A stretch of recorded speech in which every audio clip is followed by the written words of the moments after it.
How to make more kefir from your first batch. Okay, here is some kefir. And I store the kefir in these quart mason jars because it's glass and it's the best thing to store it in. Now, what you want to do is, when you start running out of kefir, when you make your first batch, leave at least a quarter cup left of kefir in the bottle here. So make sure you have a quarter cup, and then add the quarter cup of kefir to a quart of fresh milk. And then that will turn all into kefir again. So you need at least a quarter cup to continue to make more kefir.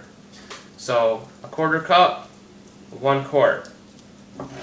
And that's an easy way to continue on making your kefir.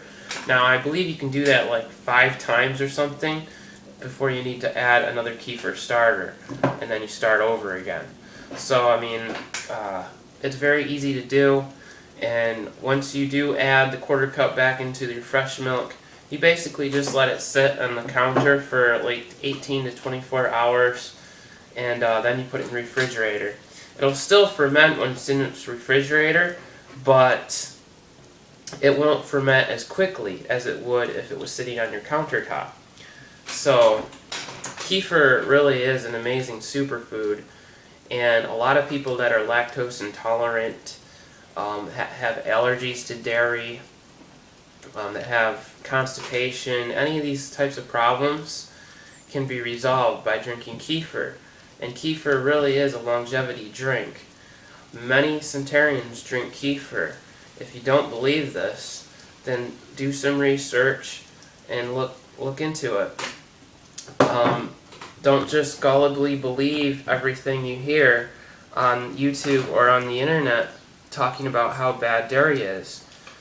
Dairy from the grocery store that's pasteurized, homogenized, comes from sick animals, grain-fed cows. That is very bad for you, and it is a poison.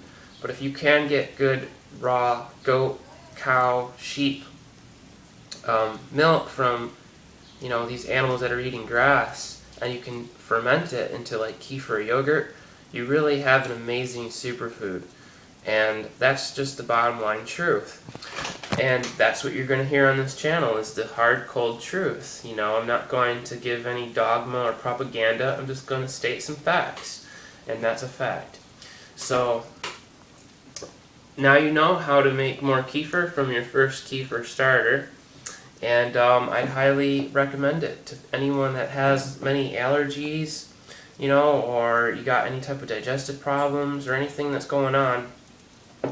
Give it a try, because I really do believe that this can be a lifesaver to a lot of people. And not only that, but we really need a lot of these probiotics. People just aren't eating fermented food anymore, and they're dousing themselves with antibiotics every day, from the supermarket meat, from the showering, from the water that they're drinking, from taking any type of antibiotics. So you're really destroying a lot of the beneficial bacteria in your gut, and you really need to replenish that day after day after day after day after day. And you can only do that with some fermented probiotic-rich foods, and kefir just happens to be the superstar of those. So, if you like these videos, please like, favorite, and subscribe. If you have any questions, please ask me down below.